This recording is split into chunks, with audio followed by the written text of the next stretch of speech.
Otherworldly Evil Monarch. Bab 168. Judul: Dibantai.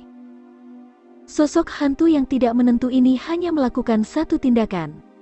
Dia benar-benar membuat beberapa tindakan secara bersamaan, tetapi tidak mungkin untuk mengklasifikasikannya sebagai tindakan terpisah karena tingkat keserempakannya. Kaki kirinya diam-diam tetapi dengan kecepatan yang terlihat menggelegar langsung menaiki salah satu selangkangan si pembunuh, sementara tangan kirinya mendarat di tenggorokan pembunuh kedua dan membuat lubang besar di dalamnya. Tidak ada yang melihat kecepatan tangan kanannya membalikkan leher pembunuh ketiga dan membiarkannya menatap pantatnya sendiri. Untungnya. Kemudian, kedua sikunya mendarat tepat di belakang pembunuh keempat, yang menghadap ke sisi lain pada saat itu, tidak menyadari keberadaan sosok misterius di belakangnya. Meskipun punggung si pembunuh tidak mampu menahan siku, dan hancur ke dalam akibat serangan dua siku, daging tubuhnya tidak menunjukkan tanda-tanda cedera. Akibatnya, pembunuh pertama dikirim keluar sambil berteriak ke udara, mengeluarkan darah dari ketujuh lubang di wajahnya saat dua pembunuh berikutnya berputar-putar dan mendarat di tanah. Namun yang keempat terlihat aneh di wajahnya. Dia mendarat di tanah dengan postur yang aneh sementara darah tubuhnya mulai bercampur menjadi lumpur di bawah. Siapapun bisa tahu bahwa semua tulangnya di dalam rongga dada telah hancur bersama dengan tulang punggungnya. Petir lain bersinar di langit, dan sosok misterius ini langsung menghilang dan muncul kembali di tengah kelompok 6 pembunuh lainnya. Tidak kurang dari sekejap mata, ke-6 pembunuh ini sudah mati juga. Pembunuh lainnya menatap dengan kagum dan ketakutan.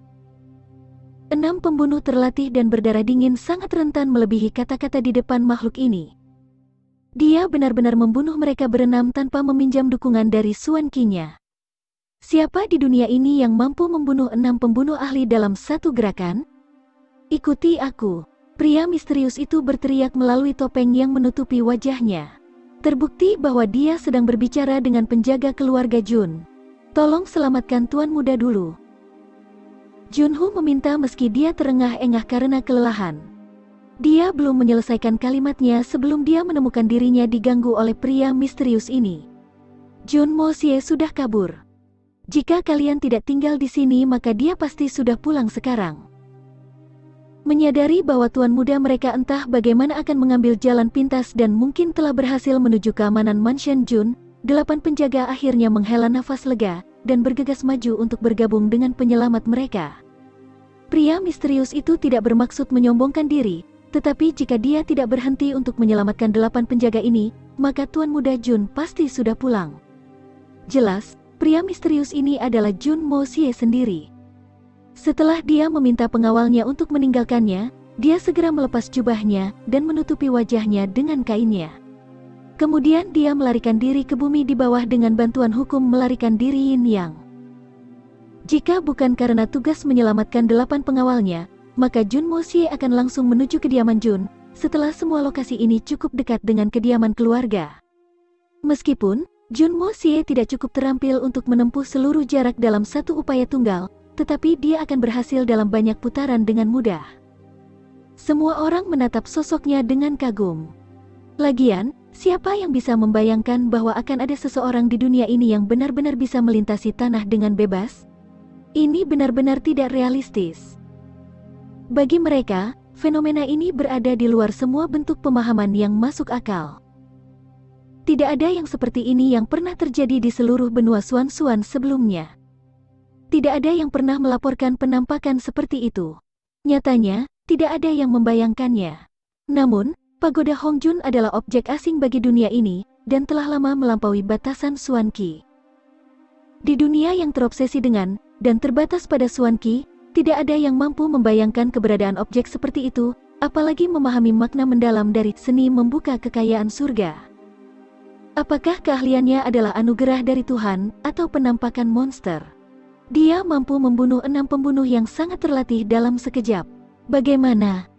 Pikiran manusia membutuhkan beberapa saat untuk beralih antara kebingungan dan keterkejutan, dan kemudian dibutuhkan lebih banyak waktu untuk memproses segala sesuatu di antaranya. Meskipun pembunuh bayaran terlatih itu mampu melakukan semua ini hanya dalam beberapa 1/10 detik, kali ini cukup bagi pembunuh bayaran Jun untuk bersaing dalam tugasnya. Faktanya, Kali ini cukup bagi pembunuh bayaran Jun untuk melenyapkan mereka bahkan tanpa menggunakan pedangnya. Pemimpin para pembunuh, Li Ziwu sekarang telah mengetahui bahwa targetnya melarikan diri, jadi dia dengan cepat mulai mengejar mereka, mengerahkan semua kekuatannya untuk bekerja. Tubuhnya hampir terangkat dari tanah di bawah saat cahaya berwarna kuning dari Suan Qi-nya secara tidak normal menyilaukan melalui tetesan hujan yang jatuh, membuatnya tampak seolah-olah matahari yang cerah tiba-tiba muncul di tengah-tengah suasana seperti malam. Lampu berwarna kuning dari dua pria berjubah berwarna kaki juga bersinar di sampingnya saat mereka menyerbu tepat di belakangnya dengan kecepatan yang hampir sama. Ketiga pembunuh ini telah memutuskan untuk memimpin dalam mengejar penyerang misterius mereka. Saat ini, Jun Mo Xie dan teman-temannya dikejar oleh hampir selusin pembunuh, ketika tiba-tiba seorang pria berjubah hitam bertopeng hitam muncul tepat di depan mereka. Dia hanya berdiri di sana menghalangi jalan mereka ke depan dengan pedang di tangannya, dan pandangan yang dalam di matanya yang tidak bergerak, hampir seolah-olah dia adalah dinding yang tidak bisa dihancurkan, tidak mau membiarkan Jun Mo Xie dan pengawalnya lewat. Cahaya berwarna hijau melintas dari tubuhnya saat dia bersiap untuk pelarian yang mendekat. Seorang ahli Giok Xuan. Orang ini pasti menjadi pemimpin kedua kelompok itu. Orang ini tidak berniat menggunakan Suan Qi-nya untuk membunuh target yang melarikan diri, dan hanya bermaksud melakukan kerja keras yang tepat. Satu-satunya tujuannya adalah untuk menahan parti Jun Mo Xie cukup lama bagi rekan-rekannya untuk mengejar dan mengepung pelarian. Jelas, setelah 9 pria yang melarikan diri dikelilingi oleh pembunuh yang tersisa, orang-orang yang melarikan diri tidak akan bisa bertahan cukup lama untuk melihat dukungan rute keluarga Jun. Hanya beberapa saat saja sudah cukup untuk menentukan nasib hidup mereka. Namun, penjaga Jun Mo Xie sedang maju ke depan seperti belati tajam, mengetahui bahwa mereka sedang dipimpin oleh tombak misterius yang menguasai segalanya di depan. Lampu hijau menyala saat pria ini melangkah mundur untuk menilai situasi dengan lebih baik, membuat air di genangan di bawah kakinya memercik ke segala arah. Ahli Giok Xuan ini sudah mulai berubah pikiran. Sosok misterius ini pasti salah satu yang terbaik dari keluarga Jun. Kemudian, dia mengangkat pedangnya dan menyerang ke depan lagi. Pembunuh Giok Xuan ini telah berlatih permainan pedangnya selama beberapa dekade dan sekarang tampak percaya diri untuk menyamai lawannya. Faktanya, bahkan dapat dikatakan bahwa pria itu sangat yakin dengan kemampuannya, bahwa dia bahkan bersedia untuk mencocokkan pedangnya dengan roh Suan selama beberapa detik. Siapakah ahli bertopeng misterius ini? Aku belum bisa melihat cahaya Suan Qi-nya, tapi aku tahu dia bukan pemula. Mungkinkah ahli ini menjadi roh Suan? Jika aku mati mempertahankan garis pertahananku melawan roh Suan, maka itu memang masalah kehormatan. Meskipun hati ahli Giok Xuan ini telah mati rasa, api pemikiran ini telah mendorong tubuhnya untuk bergerak maju dan menghadapi ahli misterius ini. Nah, ini sama sekali tidak mungkin. Ini konyol. Jika dia benar-benar ahli spirit Suan, maka dia bisa saja membunuh kita semua dalam sekejap mata. Jadi mengapa harus memilih untuk membunuh kita satu persatu? Selain itu, ahli spirit Suan tidak dapat ditemukan di mana-mana. Mereka adalah Master Spirit Suan, bukan kubis. Saat pikirannya memproses informasi ini dan menambahkan lebih banyak bahan bakar pada tindakannya, dia mempercepat langkahnya dan maju lebih cepat lagi. Hampir secepat kilat. Mata pembunuh ini bersinar sangat terang dalam warna-warna kegembiraan, seolah-olah dia benar-benar melupakan ketakutan akan kematian di latar belakang situasi legendaris ini. Saat tubuh mereka semakin dekat, tubuh Jun Mo Xie tidak melambat bahkan sampai langkah terakhir, tetapi seluruh tubuh bagian atasnya berputar dengan cara yang aneh pada saat-saat terakhir, hampir sampai pada titik di mana tampaknya menentang hukum alam.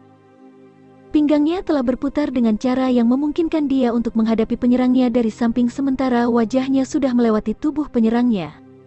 Ini sangat aneh. Adakah yang tidak bisa dilakukan orang ini? Swing. Meskipun pembunuh Giok Xuan terkejut dengan manuver Jun Mo Xie, pedangnya masih berhasil menembus pakaian dada Jun Mo Xie dan merobek bajunya.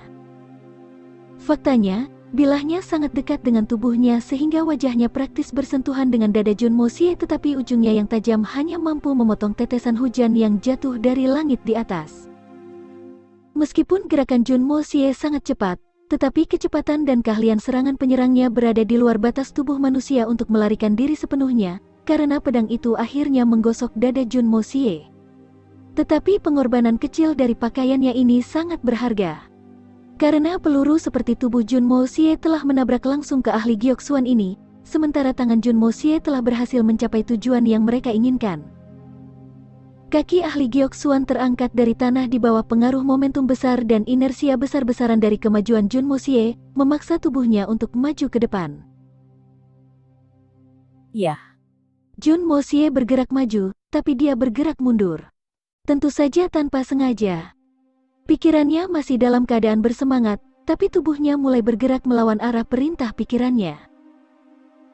Tepat ketika mata ahli Gyeoksuan mulai mengubah pantulan mereka dari kegembiraan dari kemajuan brutalnya ke ujung keterkejutannya. Siku kanan Jun Mo Xie membombardir rongga dadanya. Bang! Namun, suara ini teredam oleh suara guntur. Bahkan sel sarafnya terlalu lambat untuk bereaksi. Rasa sakit dari serangan pertama ini bahkan belum mencapai sel otaknya ketika 3 dari jari tangan kanan Jun Mo Xie menemukan jalan ke tenggorokannya dan membelahnya. Suara retakan samar lainnya dikeluarkan saat tulang tenggorokannya yang rapuh ditarik keluar dari tubuhnya. Kepalanya terangkat dengan paksa di bawah pengaruh serangan kedua. Tapi hanya untuk menemukan 2 jari tangan kiri Jun Mo Xie menunggu di sana. Tangan kirinya bergerak hampir bersamaan dengan tangan kanannya, dan sekarang kedua jarinya dicolokkan ke rongga mata yang terhalang. Cairan hitam putih dan merah diproyeksikan keluar saat Jun Mo Xie menarik jarinya. Tapi itu belum berakhir.